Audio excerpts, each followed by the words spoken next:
안녕하세요. 커리어피그 케빈입니다. 오늘은 정부출연연구원 중 한국전기연구원에 대해서 진행을 해보도록 하겠습니다. 한국전기연구원은 경남 창원에 위치하고 있고 대한민국에서 전기와 관련돼서 고효율 그리고 좀 더 전기를 다양한 방향으로 쓸 수 있도록 노력하고 연구하는 곳입니다. 그러다 보니까 전기에 포커스가 돼 있고 해당 부분들에 있어서 연구, 기술, 행정 세 가지 직무가 원활하게 굴러갈 수 있도록 진행을 하는 것이 먼저는 연구원의 미션이 되겠고, 그리고 각각의 직무에 맞는 분들이 본인의 자리에서 기여할 수 있는 방안에 대해서 말씀을 해주시는 게 주요 합격 방법이 되겠습니다. 같이 한번 보시죠. 먼저 한국전기연구원은 창원에 위치를 하고 있고 그 외에도 각각 연구소를 운영을 하고 있습니다. 전기 에너지 관련돼서 우리나라 손꼽히는 그런 인프라를 보유하고 있고, 모빌리티 관련된 시스템, 그리고 차세대 배터리, 친환경과 더불어서 신뢰성 있는 전기 부품들이나 국내 산업에 유입될 수 있는 부분들을 현장에서 노력하고 있는 정부출연연구원이 되겠습니다. 그와 함께 더불어서 각종 시험과 기술 이전 등으로 현재 본인들이 하고 있는 그런 부분들을 성과 확산, 그리고 성과들을 기여할 수 있는 방안에 대해서 현장에서 노력하고 있는 그런 연구원이니까, 혹여 창원에서 근무하고 싶으신 분들, 아니면은 평소에 정부출연연구원이 궁금하셨던 분들은 관심 있게 보셔도 좋을 것 같습니다. 먼저 연구직에 대해서 다소서 예시를 가지고 왔는데, 대학원 시절에서 했었던 내용들이 쭉 나오고요. 해당 경험을 통해서 게이트 드라이브 파라미터 최적화 방법을 체계화했다라고 했는데, 이런 부분에 있어서는 체계화했다라고만 끝내지 마시고 좀 더 들어가시는 게 좋아요. 어떤 부분을 체계화했는지, 그리고 뒤에 보면은 한국전기연구원에 대한 내용이 나오고 끝나게 되는데, 해당 내용을 끝내지 마시고 사전에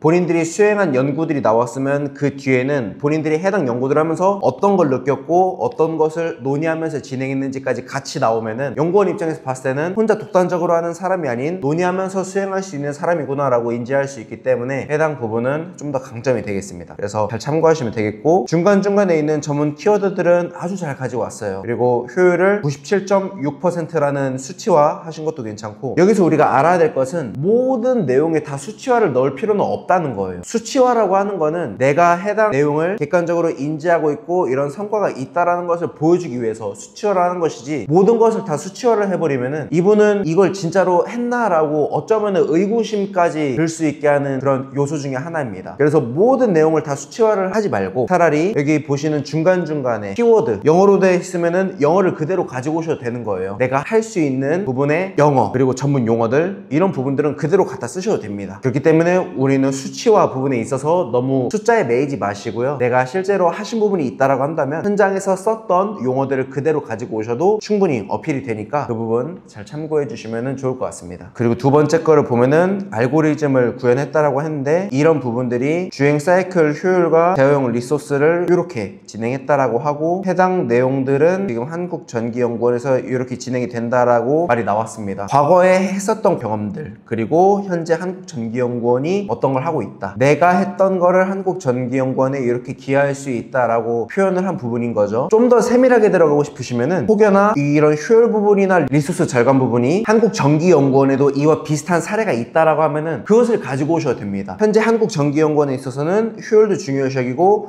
리소스 절감도 중요시하는 부분으로 알고 있고, 해당 내용은 이런 사례가 있었다, 한국전기연구원 안의 내용인 거예요.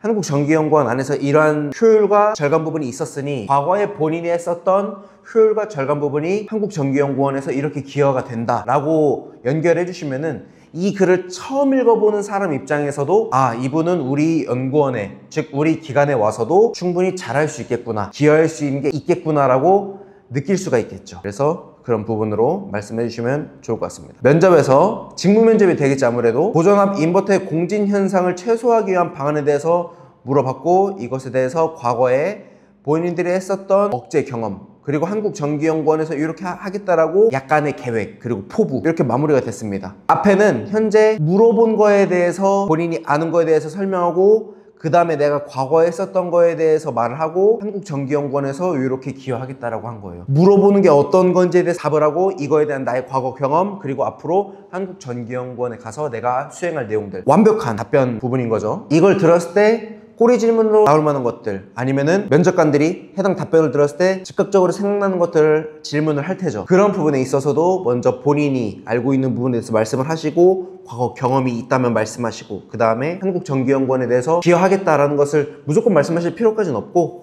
그냥 앞에 있는 두 파트 있지 않습니까? 하나는 물어본 거에 대해서 간단한 정리, 그리고 이 부분에 대해서 나의 관련된 과거 사례가 있으면은 여기까지만, 혹여나 꼬리 질문이 나왔을 때 그렇게 답변하시면 좋을 것 같아요. 그리고 두 번째, 열 관리하고 제어하는 부분에 있어서 설계 전략이 무엇이냐라고 이렇게 지금 물어본 겁니다.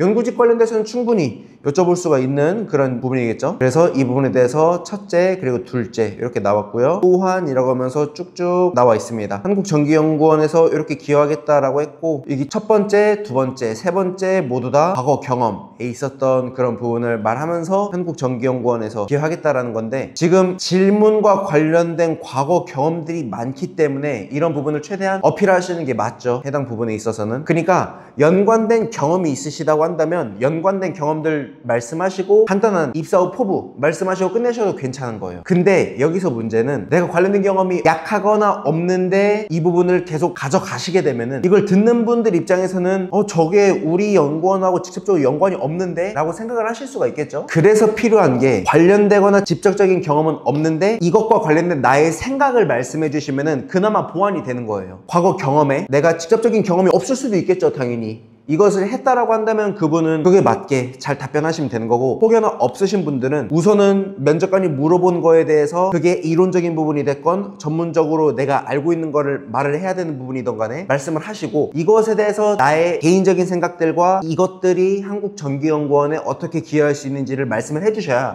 이분은 이 부분에 대해서는 직접적인 경험은 없을지라도 이분의 생각이 이러하니 그래도 성장 가능성이 있다, 발전 가능성이 있다, 이 부분을 느낄 수가 있는 거예요. 근데 나의 생각을 말씀하시지 않고 직접적인 경험이 없어 보이는 것들을 계속 말씀하시게 되면은 이분에게 매력을 느낄 수가 없는 겁니다. 그렇기 때문에 여러분들은 직접적인 경험이 없다고 할지라도 너무 두려워하지 마시고, 없으면 없는 대로, 조금 있으시면은 조금 있으신 대로 말씀을 잘 하시고요. 이것에 대한 나의 생각을 깊게 말씀해 주셔야 되는 거예요. 어쩌면 면접관 분들은 여러분들의 그 생각을 듣고 싶어서 지금 그 자리에 부른 걸 수도 있습니다. 그 분야에 대한 전문 지식은 어쩌면 여러분들 앞에 앉아 계신 그 면접관 분들께서 더 많이 알고 계실 수도 있겠죠. 그렇다라고 한다면 그분들이 여러분께 해당 질문을 한다는 거는 여러분께 솔루션을 얻고자 하는 것이 아니고 해당 경험을 통해서 여러분들이 과연 느낀 게 무엇인지가 지금 궁금한 거예요. 그런 경험을 통해서 내 앞에 앉아있는 이 면접자는 이런 생각을 갖고 있구나, 근데 내가 과거에 경험했던 바로는 이런 게 있었어, 그럼 내가 이런 거를 알려주면은 어느 정도 알아들을 수 있겠구나, 또는 이렇게도 응용이 가능하겠구나, 추후에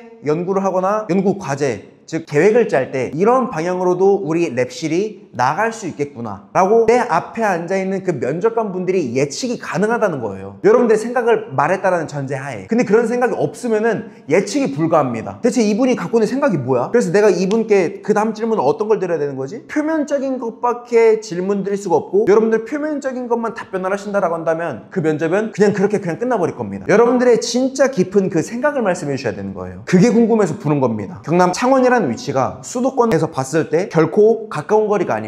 지금 이 영상을 보시는 분들이 경남권이나 그 근처에 거주하시는 분들이 아니시면은 경남 창원까지 가시는 게 쉽지만은 않을 겁니다. 근데 그렇게 가셨을 때 그래도 여러분들의 모든 이 생각과 여러분들이 느끼고 있는 것들, 여러분들의 바램, 앞으로 내가 이 랩실에서 어떤 걸 할지 이걸 다 말씀하시고 오셔야 그게 속 시원한 면접이 되지 않을까요? 저는 그렇게 생각합니다. 그래서 모든 답변에 있어서 여러분들의 생각을 말씀을 해주셔야 돼요. 전문적인 지식을 물어봤으면은 지식을 답변하시고요. 지식이 아닌 여러분들의 생각이나 이것에 대한 전략이 뭐냐 라고 물어봤을 때 전략을 말씀하시고, 전략이라고 하면 정답이 없는 거죠. 여러분들의 생각이 가미된 여러분들의 판단을 듣고 싶은 거예요. 자, 그렇다라고 한다면 그 판단을 말씀하실 때는 그냥 이론적인 판단만 말씀하시지 말고 이런 판단을 세우게 된 내 생각, 그게 어쩌면 더 중요합니다. 그리고 그걸 듣고 싶은 거예요. 그렇기 때문에 여러분들 과거에 했었던 연구 경험 또는 각종 사례들을 말씀하실 때 단순 결과값만 말씀하시지 마시고요. 여러분들의 생각, 이걸 하면서 내가 느낀 것들, 누구랑 소통했는지, 소통하면서 주고받았던 내용은 무엇이었는지, 그런 부분들을 면접 현장에서 분위기 보시고 답변할 수 있는 레벨까지 여러분들이 그렇게 답변을 하시는 게, 그게 어쩌면 면접관 분들이 여러분께 듣고 싶은 내용입니다. 어쩌면 여러분들은 지금 석사나 박사급들, 지금 보고 계신 이 부분은 연구직 분들을 위한 그런 면접 그리고 자소서 내용 파트지 않습니까? 석사나 박사급들에게 원하는 것은 물론 전문 지식도 있겠지만 이분이 우리 연구원, 우리 랩실에 왔을 때 어떤 아이디어를 제시할 수 있고 해당 연구 과제를 수행함에 있어서 어떤 전략을 내세울 수 있는지, 그런 게 실무적으로 더 필요하지 않나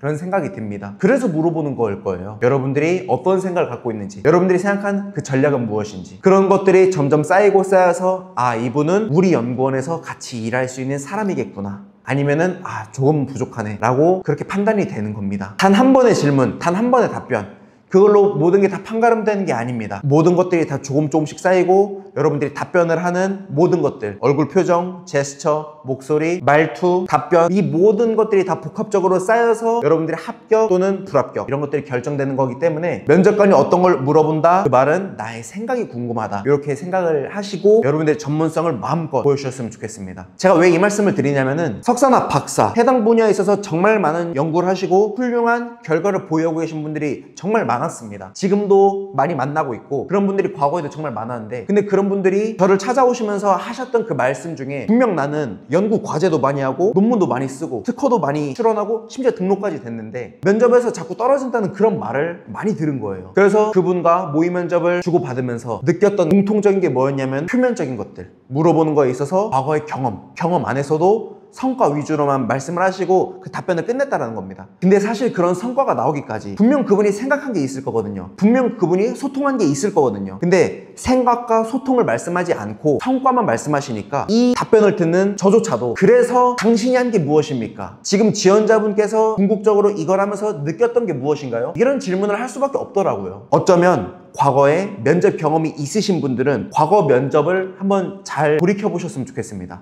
내가 해봤던 것들이 많다 보니까 그런 거에 대한 성과만 말씀하셨는지, 아니면 나의 생각을 같이 곁들여서 말씀하셨는지, 또는 나의 생각을 말을 했을 때 좀 더 폭넓게 그리고 나의 진심이 느껴지는 그런 답변은 안 하고 그냥 단순 내가 느꼈던 것만 간단하게 말씀하시진 않으셨는지, 그런 것들을 뒤돌아 보셨을 때 아마 생각이 나시는 것들이 있을 겁니다. 그런 부분들을 잘 가져가신다라고 한다면 이후 면접에서는 분명 좋은 결과가 있을 거라고 생각이 듭니다. 그 다음 보시죠. 기술직 분들은 연구직 그리고 행정직 분들이 원활하게 연구를 하고 행정 업무를 수행할 수 있도록 뒤에 또는 앞에서 직접적으로 기여를 하시는 그러한 직군입니다. 연구직과 함께 할 때는 연구와 관련돼서 실험 장비라든지 장비 스케줄, 연구직이 제시한 아이디어나 그러한 연구 내용들이 물리적으로 현실적으로 가능한 부분인지 아닌지, 그런 부분들을 옆에서 조율하는 업무가 되겠고, 행정직 분들은 전산적으로 업무를 함에 어려움이 없도록 홈페이지 관련돼서 연구직과 행정직 분들이 업무를 수행함에 있어서 불편한 것이 없도록 그런 부분들을 도와주는 그런 직군이기 때문에 해당 파트에 있어서 전문적인 지식이 요구하는 사례가 상당히 많습니다. 여기도 지금 탐지 시간을 72시간에서 6분 이내로 줄였다, 이 말은 해당 분야에 대한 엄청난 전문성을 수치화로 나타내는 부분이겠죠. 그리고 재심사에서도 위험도 A 등급을 달성했다라고 하면서 본인이 현재 갖고 있는 특정 분야에 대한 전문 지식을 100% 어필을 하시면서 기술 직군으로서 전혀 부족함이 없다라는 거를 말을 하고 계신 겁니다. 여기서도 보면은 분석 정확도 손실을 2.1% 이내로 제어한 경험이 있다라고 합니다. 제어를 한 거예요, 제어. 그리고 전송 구간 암호화 성능도 1.7배 향상시켰다라고 하면서 데이터 관련된 안정성을 나는 기여할 수 있고 과거에 했었던 좋은 사례들이 있다라고 하는 것을 보여줄 수 있는 그러한 사례들을 가지고 온 겁니다. 그리고 면접 질문에서도 연구원에 즉시 적용 가능한 네트워크 세부나 방안에 대해서 물어봤습니다. 즉시 가능한 거니까 전체적인 순서에 대해서 말씀을 해주시면 좋아요. 그래서 첫 번째 단계로 이렇게 하고 두 번째 말씀을 하시면서 어떻게 대응을 한다라고 하고, 이런 부분들이 과거에 확인됐던 부분이 있다고 한다면 그런 것도 같이 얘기를 해주시는 겁니다. 두 번째 부분도 비슷하니까 잘 참고하시면 되겠고요. 자, 이제 행정직 부분을 보면은 국책 사업 예산 200억 규모를 컨트롤 해보신 경험이 있으신 거예요. 그리고 자동화 처리로 1년에 약 1800시간의 단순 업무를 절감하면서 좀 더 효율적인 그런 업무를 했다라고 어필을 하고 계시고요. 두 번째는 챗봇을 해서 민원 처리 기간을 7.5일에서 2.3일로 줄였다라고 하고, 이 부분은 계속 가능한 부분인 거죠. 7일 24시간 동안 가능하다라고 한 것을 어필을 한 겁니다. 자, 근데 보시면은 지금 행정직 부분에 있어서는 첫 번째랑 두 번째 공통점이 뭐냐면은 시간적인 부분을 감소시켰다라는 것이